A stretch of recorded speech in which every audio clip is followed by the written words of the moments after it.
ஒரு நாள் முழுவதும் நடைபெற்றுக் கொண்டிருக்கிற பாசிச பார்ப்பனிய எதிர்ப்பு மாநாட்டின் இறுதி அமர்வை, மூன்றாம் அமர்வை தலைமை வைத்து நெறிப்படுத்திக் கொண்டிருக்கிற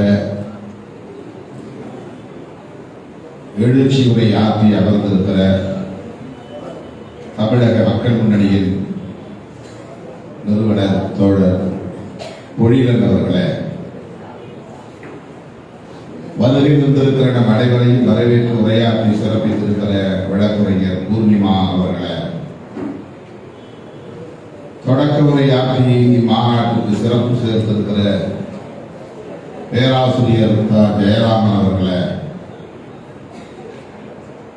ஒருங்கிணைப்பை மேற்கொண்டு நிகழ்வை சிறப்பித்துக் கொண்டிருக்கிற தோழர் நிலவழகன் அவர்களே,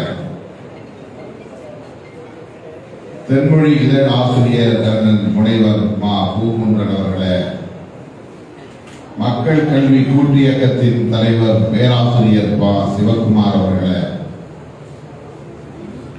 தோழர் சின்னப்பா தமிழர் அவர்களே, இந்த நிகழ்வில் பங்கேற்று மாநாட்டு தீர்மானங்களை வழிபடிந்து உரையாற்றி சிறப்பித்திருக்கிற முற்போக்கு பெண் வழக்கறிஞர் சங்கத்தின் தலைவர் வழக்குரைஞர் பானுமதி அவர்களே, தமிழ்நாடு முஸ்லிம் முன்னேற்ற கழகத்தின் பொதுச் செயலாளர் பேராசிரியர் ஆஜா கனி அவர்களே, திராவிடர் விடுதலை கழகத்தின் தலைவர் மதிப்பிற்குரிய அண்ணன் கொளத்தூர் மணி அவர்களே, எனக்கு முன்னர் இங்கே உணர்ச்சிகரமாக உரையாற்றி அமர்ந்திருக்கிற மறுமலர்ச்சி திராவிட முன்னேற்ற கழகத்தின் பொருளாளர் மதிப்புமிகு தோழர் மு செந்தில் அதிபர் அவர்களே, மேகாலயாவில் இருந்து வருகிறது இங்கே ஒரு சிறப்பான உரையை வழங்கி அமர்ந்திருக்கிற Voice of the People Party மக்கள் குரல் கட்சி தலைவரும் சட்டமன்ற உறுப்பினருமான மதிப்புக்குரிய தோழர் ஆதன் மில்லர் அவர்களே, மற்றும் பிற்பகல் அமர்வுகளில் பங்கேற்று உரையாற்றி அமர்ந்திருக்கிற பல்வேறு அமைப்புகளின் தலைவர் பெருமக்களே, தமிழ் அறிஞர்களே, திரளாக கூடியிருக்கிற ஜனநாயக சக்திகளே, என்னோடு வருகை தந்திருக்கிற என் உயிரின் உயிரான விடுதலை சிறுத்தைகளே, உங்கள் அனைவருக்கும் என்னுடைய பணிவார்ந்த வணக்கத்தை தெரிவித்துக் கொள்கிறேன்.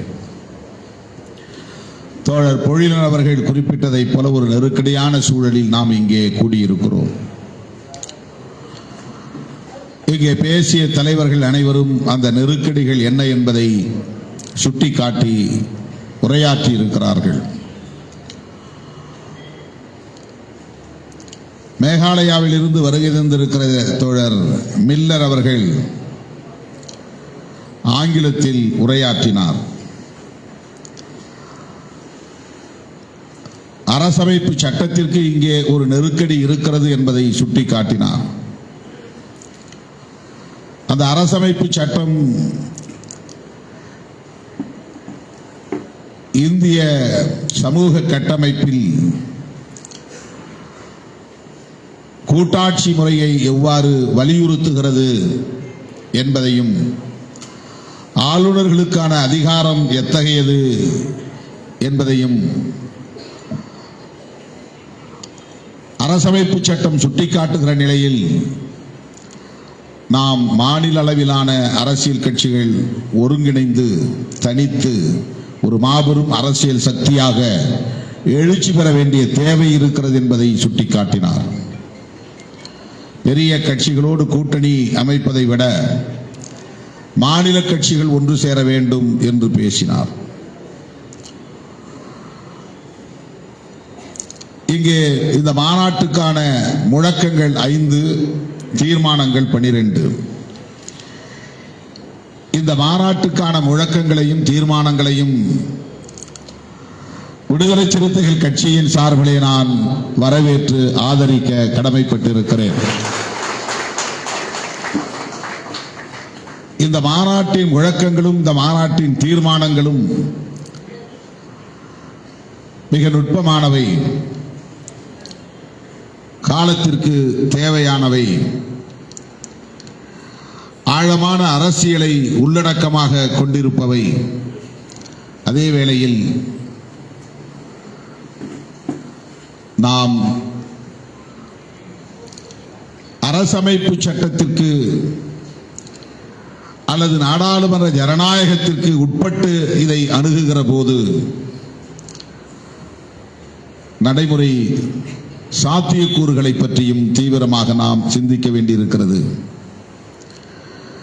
மில்லர் பேசியது இந்த அரசமைப்பு சட்டத்தையும் அது முன்மொழிகிற நாடாளுமன்ற ஜனநாயகத்தையும் ஏற்றுக்கொண்டு முன்வைத்திருக்கிற கருத்துக்கள். நானும் செந்தில் அதிபன் அவர்களும் காஜாக்கனி அவர்களும், காஜாக்கனி கூட கட்சி இல்லை, செந்தில் அதிபன் அவர்களும் நானும் கூட அரசியல் கட்சிகளை ஏற்றுக்கொண்டு அல்லது அந்த அரசியல் கட்சிகளில் களமாடி கொண்டிருப்பவர்கள். அந்த வகையிலே நாடாளுமன்ற ஜனநாயகத்தை ஏற்றுக்கொண்டிருப்பவர்கள். நாடாளுமன்ற ஜனநாயகத்தை ஏற்றுக்கொண்டிருக்கிற நிலையில் அரசமைப்பு சட்டத்தையும் ஏற்றுக்கொண்டிருப்பவர்கள். ஆகவே இந்த அரசமைப்பு சட்டத்திற்கு உட்பட்டு நாடாளுமன்ற ஜனநாயகத்தை ஏற்றுக்கொண்டு நாம் இந்த முழக்கங்களையும் தீர்மானங்களையும் அணுகுகிற போது சற்று முரண்கள் வெளிப்படும். அந்த முரண்கள் நட்பு முரண்கள் தான், உடன்பாடான முரண்பாடுகள் தான். அதனால்தான் தொடக்கத்திலேயே சொன்னேன், இந்த 5 முழக்கங்களையும் 12 தீர்மானங்களையும் விடுதலை சிறுத்தைகள் கட்சிக்கு உடன்பாடு உண்டு, அதை ஆதரிக்கிறோம் என்று சொன்னேன். ஆனால் நாடாளுமன்ற ஜனநாயகத்துக்கு உள்ளே இருந்து இந்த இந்திய சமூக அரசியலை பார்ப்பது என்பதும் நாடாளுமன்ற ஜனநாயகத்திற்கு வெளியே நின்று இதை அணுகுவதும் வேறானவை. அந்த சிக்கலை புரிந்து கொள்வதில் தான் நமக்கு ஒரு போராட்டம் இருக்கிறது. அந்த சிக்கலை அணுகுவதில் தான் நமக்கு இங்கே சிக்கல்கள் உள்ளன. புரட்சியாளர் அம்பேத்கர் அவர்கள் இந்திய அரசமைப்பு சட்டத்தை எழுதுவதற்கான வாய்ப்பை பெற்ற நிலையில் அந்த குழுவினர் ஒத்துழைப்பு தராத நெருக்கடியான சூழலில் அவரால் எந்த அளவுக்கு தன்னுடைய பங்களிப்பை அதில் செலுத்த முடியுமோ அந்த அளவுக்கு செலுத்தி இருக்கிறார்.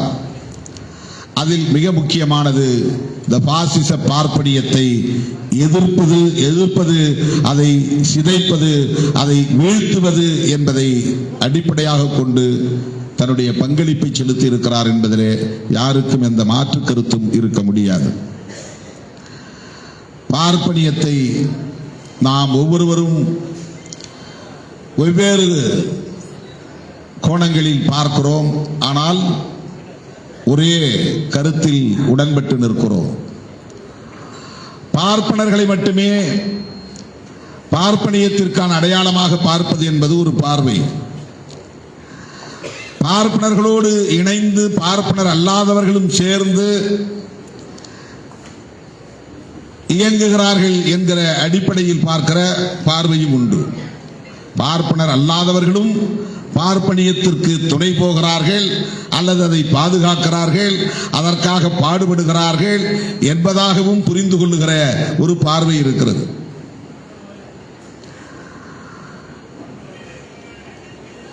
பார்ப்பனிய எதிர்ப்பு என்பது பார்ப்பன எதிர்ப்பு என்பதாக ஒரு பார்வை இருக்கிறது. பார்ப்பனிய எதிர்ப்பு பார்ப்பனர் அல்லாத பார்ப்பனிய ஆதரவாளர்களையும் சேர்ந்து எதிர்ப்பது என்கிற பார்வை இருக்கிறது. மிக நுட்பமான ஒரு புள்ளி இது. 3% இருக்கிற பார்ப்பனர்களால் எப்படி இவ்வளவு பெரிய ஆதிக்கம் செலுத்த முடியும்? மக்கள் தொகை அடிப்படையில் 3%, கருத்தியல் அடிப்படையில் அது 90 விழுக்காட்டிற்கு மேலே இருக்கிறது. பாப்புலேஷன் பேஸ்ட் என்பது வேறு, ஐடியாலஜிக்கல் பேஸ்ட் என்பது வேறு. கருத்தியல் சார்ந்த எண்ணிக்கை என்பது வேறு, மக்கள் தொகை என்கிற எண்ணிக்கை என்பது வேறு. பார்ப்பனர்கள் மக்கள் தொகையில் 3 விழுக்காடாக இருக்கலாம், ஆனால் பார்ப்பனர்களின் கருத்தியல், அவர்கள் முன்மொழிகிற கருத்தியல் அல்லது பார்ப்பனியம் என்பது இங்கே 90 விழுக்காடாக இருக்கிறது என்பதை நாம் மறந்துவிடக் கூடாது. பார்ப்பனர்களை தாண்டி பார்ப்பனியம் விரிவடைந்திருக்கிறது. பார்ப்பனர்களை கடந்து பார்ப்பனியம் வலுப்பெற்றிருக்கிறது. ஆகவே நாம் பார்ப்பனிய எதிர்ப்பு என்று வருகிற போது மனதுக்குள்ளே என்ன நினைக்கிறோம் என்றால் பார்ப்பன எதிர்ப்பு என்று மட்டுமே நாம் கருதுகிறோம். இப்படி ஒரு பார்வையும் இருக்கிறது. நீண்ட நெடுங்காலமாக பார்ப்பனிய எதிர்ப்பு களத்தில் பார்ப்பனர்களை அந்நியப்படுத்துதல் என்கிற ஒரு முயற்சி, ஒரு போராட்டம், பார்ப்பனர் விளக்கம், எக்ஸ்க்ளூடிங் பிராமின்ஸ், அதுதான் மிகப்பெரிய போராட்டமாக நடந்திருக்கிறது. Exclusion of Brahmins. அந்த போராட்டம் இங்கே இன்னும் வெற்றி பெறவில்லை என்பதுதான், அவர்களை நம்மால் விளக்க முடியவில்லை என்பதுதான். பார்ப்பனிய எதிர்ப்பிலே மோடி எதிர்ப்பும் அடங்குகிறது. மோடி பார்ப்பனர் அல்ல. பார்ப்பனிய எதிர்ப்பிலே அமித்ஷா எதிர்ப்பு அடங்குகிறது. அமித்ஷா பார்ப்பனர் அல்ல. பார்ப்பனிய எதிர்ப்பிலே இப்படி நாம் பட்டியலிட்டுக் கொண்டே போகலாம். இந்தியாவில் இருக்கிற பெருமுதலாளிகள் அனைவரும் பார்ப்பனர்கள் அல்ல. இந்தியாவில் இருக்கிற தேசிய முதலாளிகள் அனைவரும் பார்ப்பனர்கள் அல்ல. இந்தியாவில் இருக்கிற தரகு முதலாளிகள் அனைவரும் பார்ப்பனர்கள் அல்ல. ஆக நாம் முதலாளியத்தை எதிர்க்கிறோம் என்கிற போது பார்ப்பனர் அல்லாதவர்களையும் எதிர்க்கிறோம் என்றுதானே பொருள். ஆகவே பார்ப்பனியத்தை எதிர்க்கிறோம் என்கிற போது பார்ப்பனர் அல்லாதவர்களையும் எதிர்க்கிறோம் என்றுதான் பொருள். இதை எப்படி நாம் பிரித்து பார்ப்பது? பார்ப்பனிய எதிர்ப்பு என்கிற போதெல்லாம் இங்கே பார்ப்பன எதிர்ப்பாகத்தான் வடிவம் பெற்றிருக்கிறது. காரணம், பார்ப்பனர் அல்லாதவர்களை நாம் நட்பு சக்தியாக அணைத்துக் கொள்ள வேண்டிய தேவை இருப்பதாக நாம் கருதுகிறோம். பார்ப்பனர்கள் பார்ப்பனர் அல்லாதவர்கள் என்று பார்ப்பதை விட பார்ப்பனிய எதிர்ப்பிலே ஜனநாயக சக்திகள், ஜனநாயகத்திற்கு எதிரான சக்திகள் என்று பார்க்க வேண்டியிருக்கிறது. ஆகவே நாம் ஒருங்கிணைக்க வேண்டியது பார்ப்பனர் அல்லாதோரை அல்ல, ஜனநாயக சக்திகளை எதிர்க்க வேண்டியிருக்கிறது. ஜனநாயக சக்திகளை ஒருங்கிணைக்க வேண்டியிருக்கிறது. ஜனநாயக சக்திகளை அடையாளம் காண வேண்டியிருக்கிறது. இன்றைய இருப்பில் இன்றைக்கு நம் முன்னால் இருக்கிற மிக முக்கியமான சவால், அதானி அம்பானி போன்றவர்களை நாம் விரட்டி அடிக்க வேண்டும். அவர்களை போன்ற பல தேசிய முதலாளிகளை, பன்னாட்டு முதலாளிகளை, தரகு முதலாளிகளை எல்லாம் வீழ்த்த வேண்டும். அவர்களின் மூலதனங்களை எல்லாம் நாம் பறிமுதல் செய்ய வேண்டும் என்று வேட்கை கொள்கிறோம், விரும்புகிறோம். ஆனால் அவர்கள்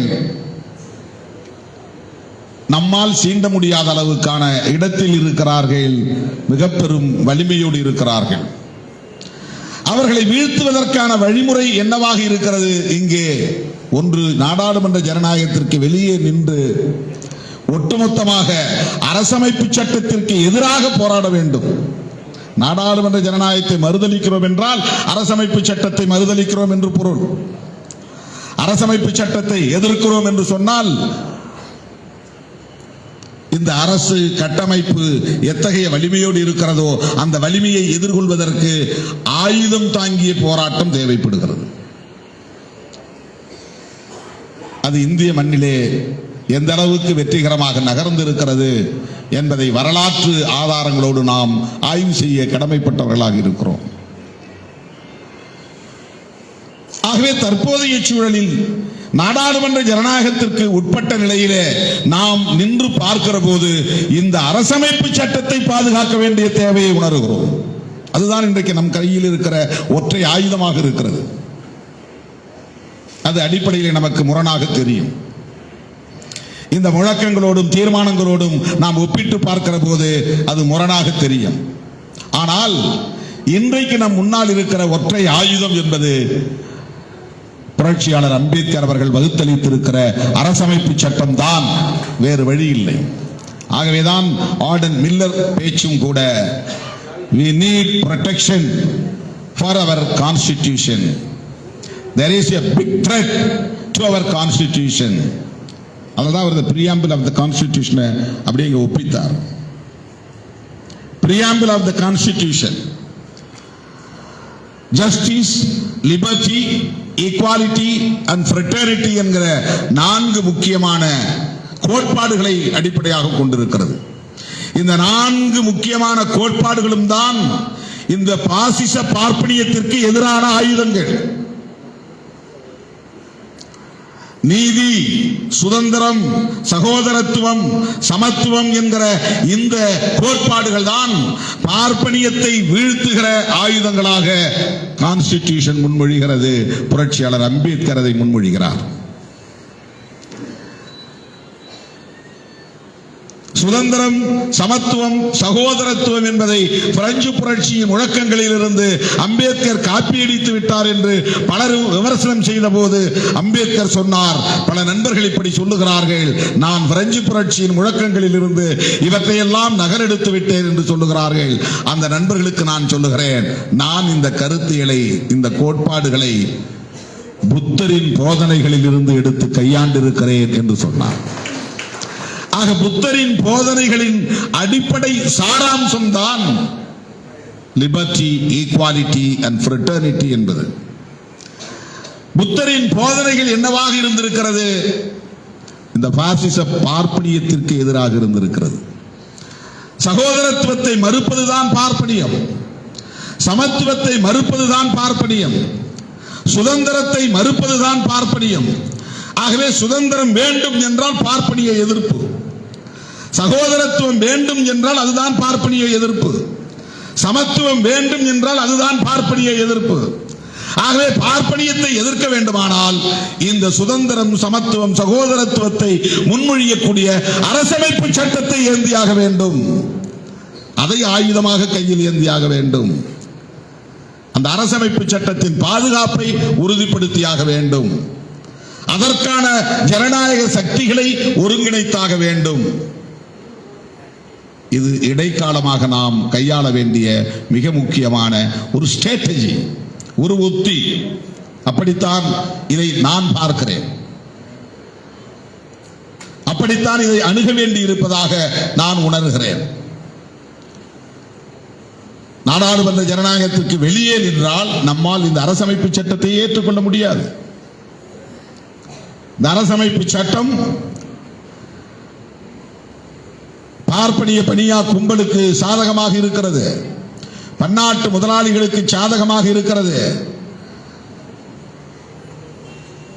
என்று நம்மால் உறுதிப்படுத்திவிட முடியும். ஏனென்றால் இன்றைக்கு பிஜேபி ஆட்சியில் இருப்பதே இந்த அரசமைப்பு சட்டத்தை பயன்படுத்திதான். சங் பரிவார்கள் இன்றைக்கு ஆட்சி பீடத்தில் அமர்ந்திருப்பதே இந்த அரசமைப்பு சட்டத்தை பயன்படுத்திதான், இந்த நாடாளுமன்ற ஜனநாயகத்தை பயன்படுத்திதான். ஆகவே இந்த நாடாளுமன்ற ஜனநாயகம் பாசிச பார்ப்பனியத்தை ஆட்சி அதிகார பீடத்திலே அமர்த்துவதற்கு இடம் கொடுக்கக்கூடியதாகவும் இருக்கிறது, அந்த பிளெக்சிபிலிட்டி இருக்கிறது என்று நாம் இதை விமர்சிக்க முடியும். அது உண்மையும் கூட. நடைமுறையில் அது நிகழ்ந்திருக்கிறது. பார்ப்பனிய சக்திகள், பாசிச சக்திகள் ஆட்சி அதிகார பீடத்திலே வருவதற்கு இந்த அரசமைப்பு சட்டம்தான் ஏதுவாக இருந்திருக்கிறது என்பதை இவர்கள் ஆட்சிக்கு வந்ததில் இருந்து நம்மால் உறுதிப்படுத்திக் கொள்ள முடிகிறது. அவர்களை இது தடுக்கவில்லை. இந்த அரசமைப்பு சட்டத்தின் கோட்பாடு பாசிச பார்ப்பனியத்தை எதிர்க்கிறது. அது வெறும் சட்டம் அல்ல, அது ஒரு புதிய இந்தியாவை கட்டமைப்பதற்கான கோட்பாட்டு அறிக்கை. அது அந்த பிரியாம்பிள் என்பதே ஒரு மேனிஃபெஸ்டோ. பழைய இந்தியாவை தகர்ப்பதற்கான ஒரு மேனிஃபெஸ்டோ. அதனால்தான் அது தொடங்கும் போதே we the people of India having solemnly resolved to constitute India into justice, liberty, equality and fraternity என்று தொடங்குகிறது.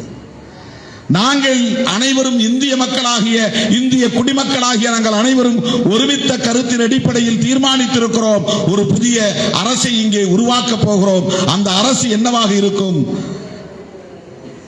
அந்த அரசு sovereign socialist secular democratic republic. 1950 வந்தபோது அதில் சோசலிஸ்ட் இல்லை, செக்யூலர் இல்லை. ஆனால் இந்த கான்ஸ்டிடியூஷன் செக்யூலர் கான்ஸ்டிடியூஷன், அந்த டேர்ம்ஸ் இல்லை.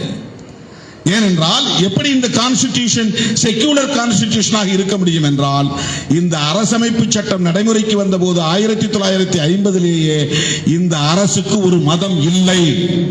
there is no state religion for our new country, new India, modern India.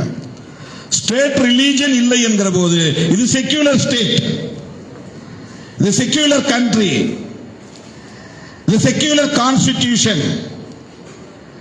1976-77 Misa வந்த போது இந்திரா காந்தி அம்மையார் மிக முக்கியமான ஒரு திருத்தத்தை கொண்டு வந்து இந்த அரசமைப்பு சட்டத்தில் இணைத்த சொற்கள் தான் சோசலிஸ்ட் செக்யூலர் என்பது.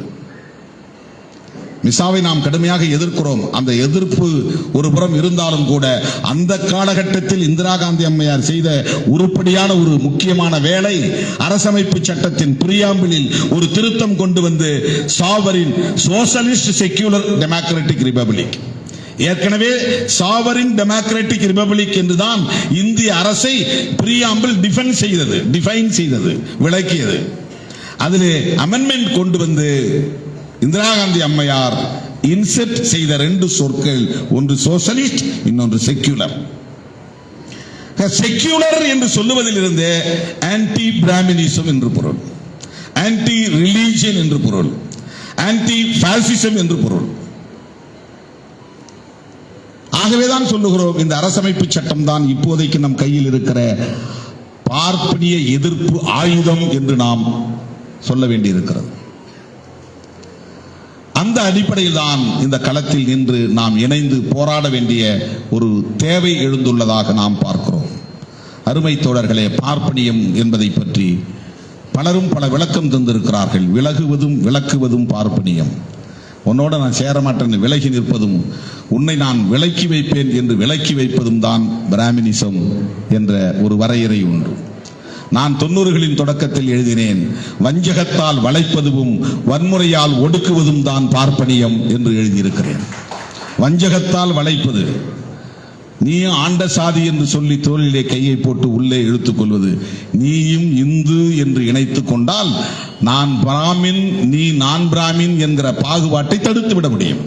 இந்தியாவில் நடந்த போராட்டம் கௌதம புத்தர் காலத்திலிருந்து பிராமணர் அல்லாதார் என்ற போராட்டம் தான், பிராமண விளக்கத்திற்கான போராட்டம் தான்.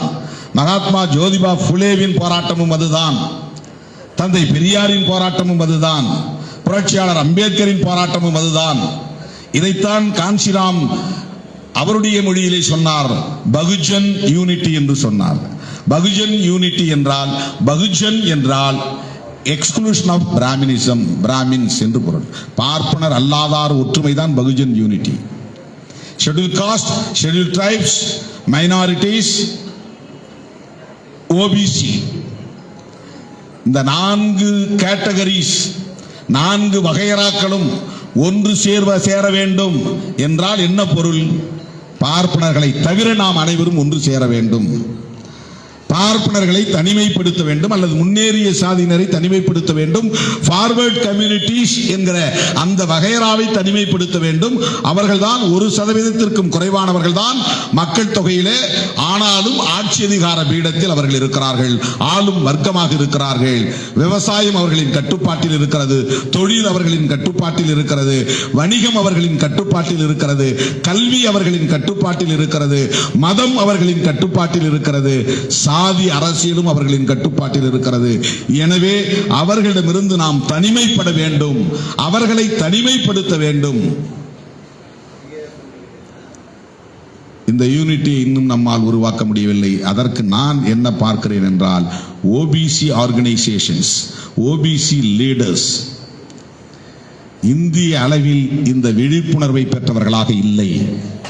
இந்த அரசியலை பேசுகிறவர்கள் ஒடுக்கப்பட்டவர்களாகத்தான் இருக்கிறார்கள்.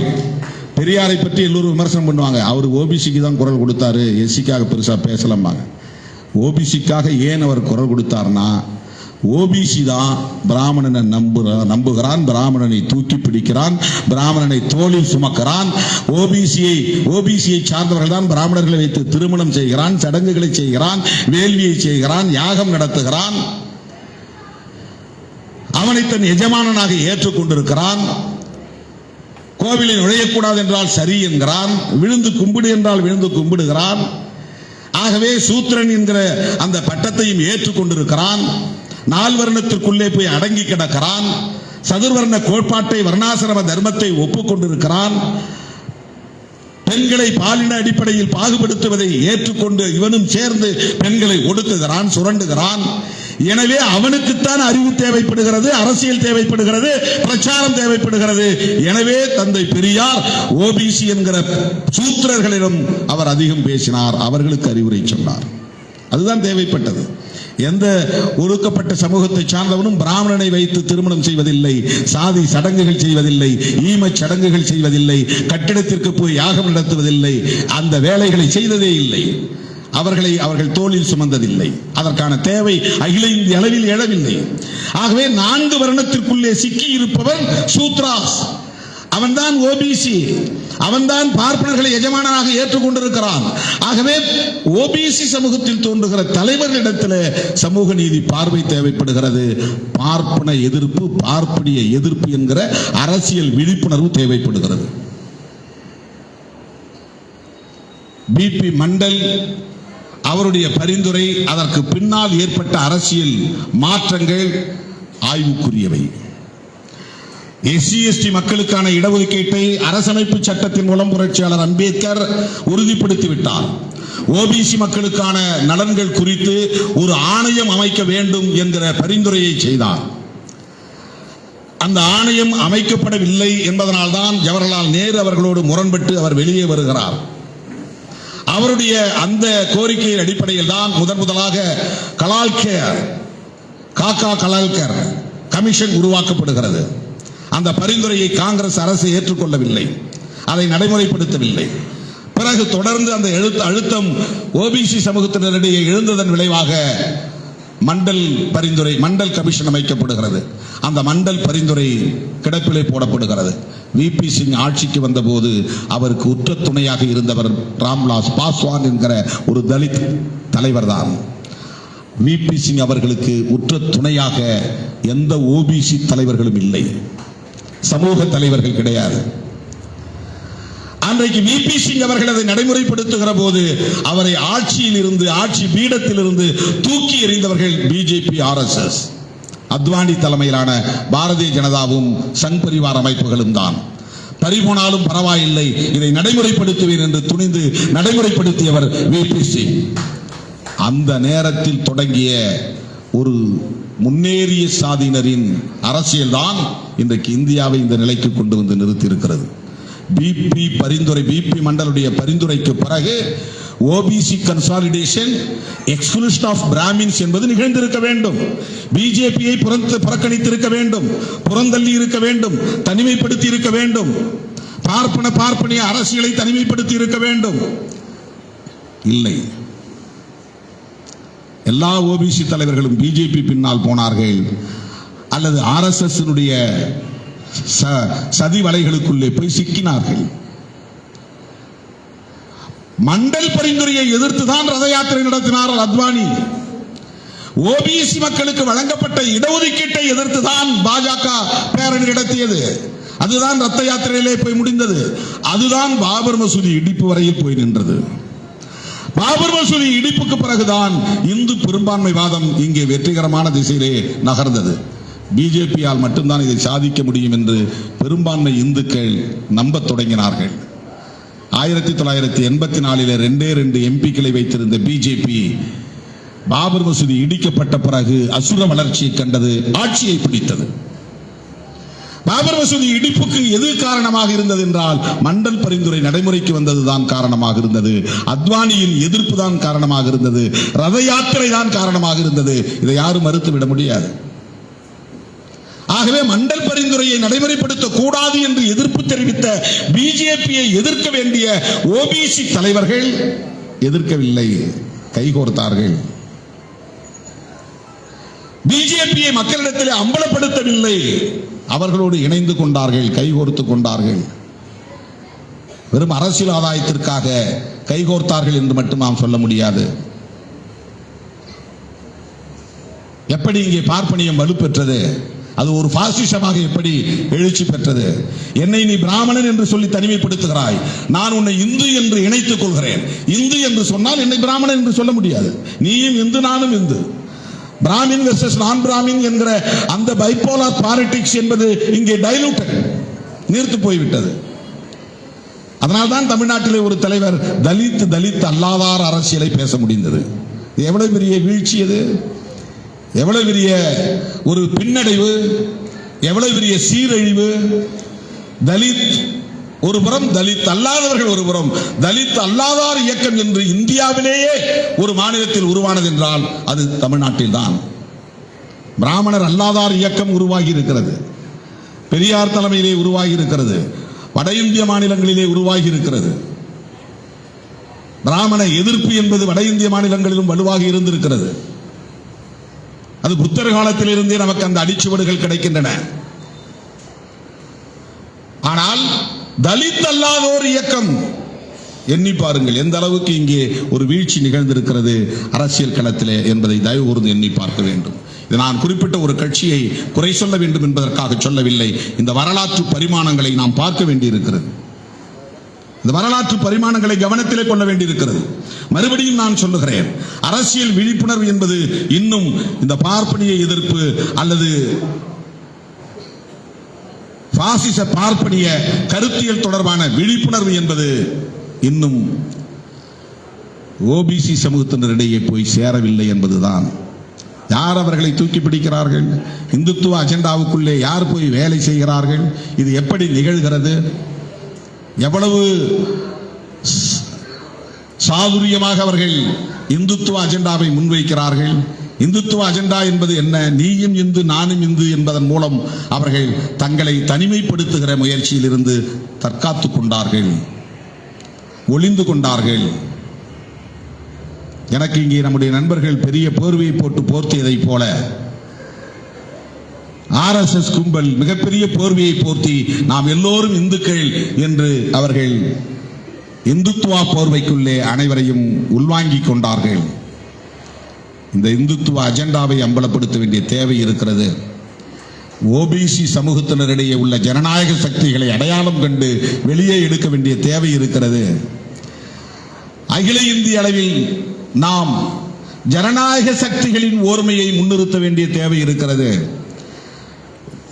தேசிய இன அரசியலை பேசுவோரையும் இந்த பார்ப்பனிய எதிர்ப்பை பேசுவோரையும் அடையாளம் கண்டு அவர்களை ஒருங்கிணைக்கிற ஐக்கிய முன்னணியை நாம் கட்ட வேண்டிய தேவை இருக்கிறது.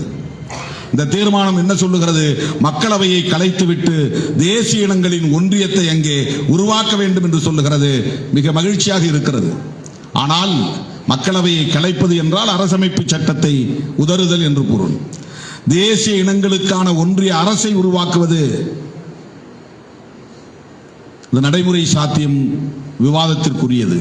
ஆனால் தேசிய இனங்களுக்கான ஐக்கிய முன்னணியை கட்டுவது அதுதான் தொடக்க நிலை, அது இறுதி நிலை. தேசிய இனங்களுக்கான ஒன்றிய அரசை உருவாக்குவது என்பது இறுதி நிலை. தேசிய இனங்களின் ஒன்றிய ஐக்கியத்தை, தேசிய இனங்களின் ஐக்கிய முன்னணியை, மேகாலயாவில் the Voice of the People Party, அதே போல விடுதலை சிறுத்தைகள், இப்படி மாநிலத்திற்கு மாநிலம் பெடரல் ஸ்ட்ரக்சரை பற்றி பேசுகிற இயக்கங்களை எல்லாம் நாம் ஒன்று சேர்க்க வேண்டிய தேவை இருக்கிறது. அதை நாம் பெடரல் நேஷனலிசம் என்று கூட சொல்லலாம். ஒரு எத்தனிக் நேஷனலிசம் இருப்பதை போல ஒரு ரிலீஜியஸ் பேஸ்ட் நேஷனலிசம் பிஜேபி போன்றவர்கள் எடுத்து பேசுவதை போல நாம் ஒரு பெடரல் நேஷனலிசம் என்பதை கட்ட வேண்டிய தேவை இருக்கிறது. தேசிய இனங்களின் ஐக்கிய முன்னணியை உருவாக்குவதன் மூலம் அப்படிப்பட்ட ஒரு தேசியத்தை, ஏனென்றால் இங்கே தேசிய இனங்கள் தனித்து தனி அரசை நிறுவ வேண்டும், தேசிய இனங்கள் தனித்து தனி அரசை நிறுவுவதற்கான உரிமையை கோருவோம் தீர்மானங்களில் ஒன்று, முழக்கங்களில் ஒன்று. அது வேறொன்றும் இல்லை, ஒவ்வொரு தேசிய இனத்திற்கான இறையாண்மையை வென்றெடுப்போம் என்று பொருள். ஒரு தேசிய இனத்திற்கான தனி அடையாளத்தை நாம் வென்றெடுப்போம் என்றால் இந்திய அளவிலான ஒரு ஒன்றியம் என்பதிலிருந்து நாம் வெளியேறுவோம் என்பதுதான் அதிலே பொருள். அது சரிதான், கருத்தியல் அடிப்படையிலே சரிதான். ஆனால் அதற்கு முன்னதாக ஒரு முன் நிபந்தனை இருக்கிறது. இந்த உணர்வை எல்லா தேசிய இனங்களுக்கும் நாம் உருவாக்க வேண்டிய தேவை இருக்கிறது. நீட்டை நாம் மட்டும்தான் எதிர்க்கிறோம், அண்டை மாநிலம் கர்நாடகா எதிர்க்கவில்லை. இந்தி திணிப்பை நாம் மட்டும்தான் எதிர்க்கிறோம், அண்டை மாநிலமான தெலுங்கானா எதிர்க்கவில்லை, ஆந்திரா எதிர்க்கவில்லை. சிஏஏவை நாம் அல்லது இஸ்லாமியர்கள் தான் எதிர்க்கிறோம், பிற மாநிலங்களில் அது பற்றிய எந்த எதிர்ப்பு உணர்வும் இல்லை, குரலும் இல்லை. ஈழ விடுதலை பற்றி தமிழ்நாட்டில் மட்டும்தான் பேசப்படுகிறதே தவிர இந்தியாவில் வேறு எந்த மாநிலத்திலும் அதற்கு ஆதரவான குரல் இல்லை. மனித உரிமை ஆர்வலர்கள் கூட அதை பற்றி பேசுவதில்லை. இப்படி குழந்தைகள் உட்பட, நோயாளிகள் உட்பட பலரும் கொல்லப்பட்டார்களே, அந்த முள்ளிவாய்க்கால் இனப்படுகொலை, அதை பற்றிய பேச்சு இந்தியாவில் எந்த மாநிலத்திலும் அதற்கு ஆதரவான ஒரு குரல் எழவில்லை. இதற்கெல்லாம் நாம் என்ன விடை தேடப் போகிறோம்? ஒருங்கிணைந்த ஒரு முயற்சி நமக்கு தேவைப்படுகிறது. இந்திய பார்வை தேவைப்படுகிறது. இந்திய அளவிலான தேசிய இனங்களின் ஐக்கிய முன்னணியை கட்டுவது, இந்திய அளவிலான பார்ப்பனிய எதிர்ப்பு இயக்கங்களின் ஐக்கிய முன்னணியை கட்டுவது, இந்திய அளவிலான பாஜக எதிர்ப்பு அல்லது சங் பரிவார் எதிர்ப்பு என்கிற அரசியல் முன்னணியை நாம் கட்ட வேண்டிய தேவை இருக்கிறது. இதை நான் உங்களுக்கு தோழமை உணர்வோடு முன்மொழிய கடமைப்பட்டிருக்கிறேன். நாம் ஒரே களத்தில் தான் இருக்கிறோம், ஒரே திசை வழியில் தான் பயணிக்கிறோம்.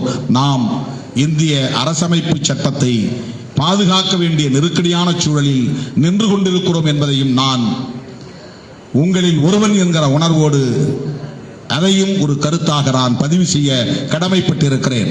இந்திய அரசமைப்பு சட்டத்தை அம்பேத்கரால் நான் உயர்த்தி பிடிக்கிறேன் என்று கருத வேண்டாம். அம்பேத்கர் எழுதிய சட்டம் என்பதனால் உயர்த்தி பிடிக்கிறேன் என்று கருத வேண்டாம். இந்திய அரசமைப்பு சட்டத்தை தூக்கி எறிவதற்கு காத்துக் கொண்டிருக்கிற கும்பல் தான் ஆட்சி பீடத்தில் அமர்ந்திருக்கிறார்கள்.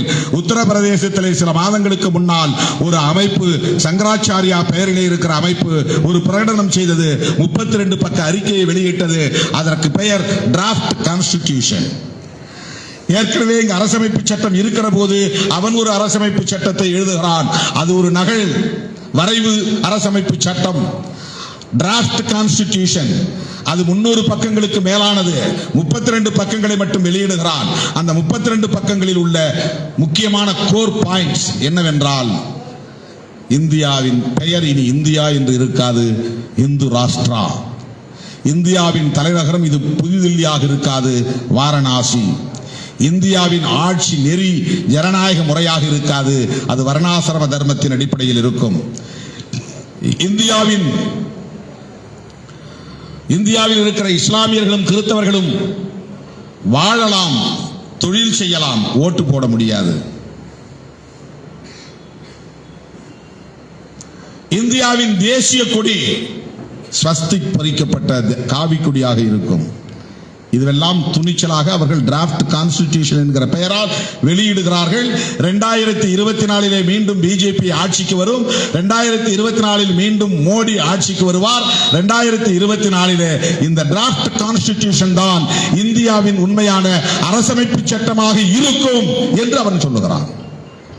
அதிலே ஒரு ஓய்வு பெற்ற சுப்ரீம் கோர்ட் ஜட்ஜும் இருக்கிறார், உச்ச நீதிமன்ற நீதிபதியும் இருக்கிறார். தோழர்களே, எவ்வளவு ஆபத்தான ஒரு சூழலில், நெருக்கடியான சூழலில் நாம் இருக்கிறோம் என்பதை தயவு கூர்ந்து எண்ணி பார்க்க வேண்டும். ஆகவே பார்ப்பனியம் என்கிற பாசிசத்தை நாம் இந்த கோணங்களில் அணுக வேண்டி இருக்கிறது, இந்த உத்திகளில் எதிர்க்க வேண்டி இருக்கிறது. இந்த அடிப்படையில் நாம் ஐக்கிய முன்னணிகளை கட்டமைக்க வேண்டிய தேவை இருக்கிறது. அதற்கு ஏற்ப தமிழக மக்கள் முன்னணியும் இதர அமைப்புகளும் உரிய முன்முயற்சிகளை எடுக்க வேண்டும். அப்படிப்பட்ட களத்தில் என்றென்றைக்கும் விடுதலை சிறுத்தைகள் உங்களோடு கைகோர்த்து நிற்போம், களத்தில் நிற்போம் என்பதை சொல்லி மீண்டும் அந்த தீர்மானங்கள் அனைத்தையும் வரவேற்று ஆதரித்து நிறைவு செய்கிறேன். நன்றி, வணக்கம்.